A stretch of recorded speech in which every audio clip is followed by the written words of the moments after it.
दोस्तों, last class में हमने समझा कि सॉफ्टवेयर का सही चुनाव लाइब्रेरी ऑटोमेशन का फाउंडेशन है। लेकिन सवाल ये उठता है कि सॉफ्टवेयर चूज करते वक्त किन किन चीज़ों का ध्यान रखना चाहिए।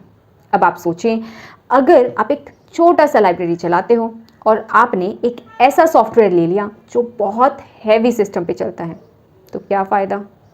या फिर अगर सॉफ्टवेयर तो सस्ता मिल गया लेकिन उसमें सर्च करने में 5 मिनट लगते हैं, तो यूज़ करने वाले परेशान हो जाएंगे ना। तो चलिए, आज की इस क्लास में हम समझते हैं वो 8 इम्पॉर्टेंट फैक्टर्स जो हमेशा ध्यान में रखने चाहिए जब भी आप अपनी लाइब्रेरी के लिए कोई भी सॉफ्टवेयर सिलेक्ट करते हो। नमस्कार, मेरा नाम है तेजस्वी और आपका स्वागत है इंफॉर्मेशन साइंटिस्ट तेजस्वी यूट्यूब चैनल पर।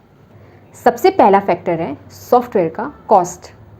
हर लाइब्रेरी के पास एक लिमिटेड बजट होता है, तो हमें देखना पड़ता है कि जो पैसे हम दे रहे हैं वो वैल्यू भी दे रहा है या नहीं। एक अच्छा सॉफ्टवेयर इनिशियली थोड़ा महंगा हो सकता है, लेकिन अगर वो आपकी वर्किंग कॉस्ट को कम कर दे, जैसे कि मैनुअल लेबर कम हो जाए, एरर्स रिड्यूस हो जाएं, तो वो लॉन्ग टर्म में फ़ायदेमंद होता है। याद रखने वाली बात ये है कि कॉस्ट देखते वक्त सिर्फ प्राइस टैग मत देखना, उसके फीचर्स और एफिशिएंसी भी इवेलुएट करना। अब दूसरा फैक्टर है हार्डवेयर कंपैटिबिलिटी, जिसमें फिट हो वही हिट है। आपके पास ऑलरेडी जो कंप्यूटर्स हैं, जो प्रिंटर्स हैं, जो बारकोड स्कैनर्स हैं या फिर जो सर्वर हैं, सॉफ्टवेयर उनके साथ कंपैटिबल है या नहीं। अगर नहीं तो ये या तो सॉफ्टवेयर बदलो या फिर सारे हार्डवेयर नए लाने पड़ेंगे, जिसमें कि एक्स्ट्रा कॉस्ट लगेगा। इंडिया में कई बार होता है कि सॉफ्टवेयर तो इम्पोर्टेड मिल जाता है, लेकिन हार्डवेयर या तो अनअवेलेबल होते हैं या फिर बहुत महंगे होते हैं। तो हमेशा ऐसा सॉफ्टवेयर चूज़ करो जो आपके एग्जिस्टिंग हार्डवेयर पे स्मूथली चले। अब तीसरा फैक्टर आता है ऑपरेटिंग सिस्टम, विंडोज़, लिनक्स या कुछ और। हर सॉफ्टवेयर किसी ना किसी ऑपरेटिंग सिस्टम पे चलता है, जैसे विंडोज़, लिनक्स, यूनिक्स या मैक ऑपरेटिंग सिस्टम। कुछ ऑपरेटिंग सिस्टम यूज़र फ्रेंडली होते हैं, कुछ सिक्योर होते हैं, कुछ फास्ट होते हैं, कुछ फ्री होते हैं। तो सॉफ्टवेयर सिलेक्ट करते वक्त ये देखना बहुत ज़रूरी है कि आपका स्टाफ किस ऑपरेटिंग सिस्टम में कंफर्टेबल है और ऑपरेटिंग सिस्टम की कंपैटिबिलिटी सॉफ्टवेयर के साथ है या नहीं है। अगर लाइब्रेरी स्टाफ टेक्निकली स्ट्रॉन्ग नहीं है, तो graphic user interface based operating system जैसे कि विंडोज़ पे चलने वाला सॉफ्टवेयर सबसे बेस्ट रहेगा। अब फोर्थ फैक्टर आता है प्रोग्रामिंग लैंग्वेज, यानी अंदर का इंजन कैसा है। सॉफ्टवेयर किस प्रोग्रामिंग लैंग्वेज में लिखा गया है, ये भी बहुत इंपॉर्टेंट होती है, क्योंकि इसी से डिसाइड होता है कि सॉफ्टवेयर कितना फ्लेक्सिबल है। इसके साथ साथ कब और कैसे इसको अपडेट करना है या कैसे अपडेट होगा, सपोर्ट मिलेगा भी या नहीं मिलेगा। पॉपुलर लैंग्वेजेस जैसे कि पाइथन, जावा या पीएचपी में लिखे सॉफ्टवेयर्स फ्यूचर रेडी होते हैं। रेयर लैंग्वेजेस या फिर आउटडेटेड सिस्टम में लिखे सॉफ्टवेयर्स मेंटेन करना बहुत मुश्किल हो जाता है। इसीलिए ओपन सोर्स या फिर स्टैंडर्ड लैंग्वेजेस वाले सॉफ्टवेयर्स को ही प्रेफरेंस आपको देना चाहिए। अब फिफ्थ फैक्टर आता है data storage technique and search speed. Information का गूगल बना दो। सोचिए, एक यूज़र आता है और कहता है मुझे प्रेमचंद की सभी बुक्स चाहिए। अब आपका अगर सॉफ्टवेयर 1 मिनट लेता है ये ढूंढने में, तो समझ लीजिए कि आपका सिस्टम स्लो है। अब ये भी बहुत सारी बातों पे डिपेंड करता है, जैसे data storage method, simple file या इन्वर्टेड फाइल पर, फाइल का साइज़ और उसकी इंडेक्सिंग पर, हार्डवेयर, ऑपरेटिंग सिस्टम की परफॉर्मेंस पर।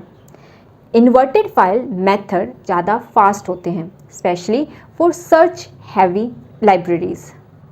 तो यहाँ याद रखना है कि फास्ट सर्च रिस्पॉन्स टाइम वाला सॉफ्टवेयर ही लेना है, जो बड़े डेटा भी एफिशिएंटली हैंडल कर सके।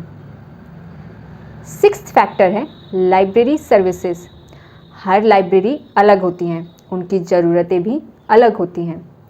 क्या आपकी लाइब्रेरी में इंटर लाइब्रेरी लोन होता है? क्या आप डिजिटल आर्काइव्स भी रखते हो तो फिर आपको ऐसा सॉफ्टवेयर चाहिए जो आपकी स्पेसिफिक सर्विसेज को सपोर्ट कर सके। सभी सॉफ्टवेयर सभी फंक्शंस को सपोर्ट नहीं करते हैं। पहले अपनी लाइब्रेरी के सर्विसेज का लिस्ट बनाओ, फिर देखो सॉफ्टवेयर उनको सपोर्ट करता है या नहीं करता है। 7th फैक्टर है अपडेटेडनेस। सॉफ्टवेयर में भी नए वर्जन्स आते हैं। जैसे आपकी मोबाइल ऐप्स होती हैं, आप उनको अपडेट करना होता है, उनमें नए फीचर्स आ जाते हैं जब भी आप उनको अपडेट करते हैं। वैसे ही लाइब्रेरी सॉफ्टवेयर्स भी अपडेट होते हैं। प्राइवेट वेंडर्स के सॉफ्टवेयर्स ज़्यादा अपडेट होते हैं। क्यों? क्योंकि वो मार्केट कॉम्पिटिशन्स में होते हैं। गवर्नमेंट सॉफ्टवेयर्स थोड़ा स्लो अपडेट होते हैं लेकिन सिक्योर होते हैं। तो ऐसा सॉफ्टवेयर लो जिसमें रेगुलर अपडेट्स और कस्टमाइजेशन का भी ऑप्शन मिल जाए। अब लास्ट फैक्टर की बात करते हैं और वो लास्ट फैक्टर है ease of use. Simple is smart.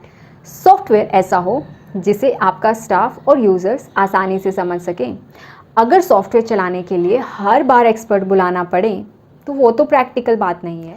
ऐसा सॉफ्टवेयर लो जिसका यूज़र इंटरफेस सिंपल हो और यूज़र गाइड क्लियर हो। ट्रेनिंग का ऑप्शन मिल जाए तो और भी अच्छी बात है। तो दोस्तों, आज हमने समझा कि एक लाइब्रेरी के लिए सॉफ्टवेयर लेना सिर्फ पैसे खर्चना नहीं होता, ये एक लॉन्ग टर्म इन्वेस्टमेंट होती है। इसीलिए इन 8 फैक्टर्स को आपको ज़रूर याद रखना है। वे 8 फैक्टर्स कौन से हैं? सबसे पहले कॉस्ट, दूसरा हार्डवेयर, तीसरा ऑपरेटिंग सिस्टम, चौथा प्रोग्रामिंग लैंग्वेज, इसके बाद 5वां सर्च स्पीड कैसी है एंड डेटा टेक्निक्स क्या यूज़ हुई हैं, छठा लाइब्रेरी की सर्विसेज कौन सी देता है, 7वां अपडेटेडनेस, और लास्ट में एट द एंड हमने समझा ईज़ ऑफ यूज़ होना चाहिए। उम्मीद है ये वीडियो आपके लिए इन्फॉर्मेटिव रहा होगा। अगर आप लाइब्रेरी ऑटोमेशन के बाकी टॉपिक्स को भी बिल्कुल बेसिक से समझना चाहते हैं तो लाइब्रेरी ऑटोमेशन सीरीज़ की बाकी क्लासेस को भी आप ज़रूर चेकआउट करें। मैं मिलूँगी आपको अपनी नेक्स्ट क्लास में। तब तक याद रखिए, सही सॉफ्टवेयर वही होता है जो आपकी ज़रूरत और बजट दोनों को साथ में मैच करे। तो अगर आपका कोई सजेशन या फिर आपकी अगर कोई क्वेरी है तो आप उसको कमेंट बॉक्स में हमारे साथ शेयर कर सकते हैं। धन्यवाद।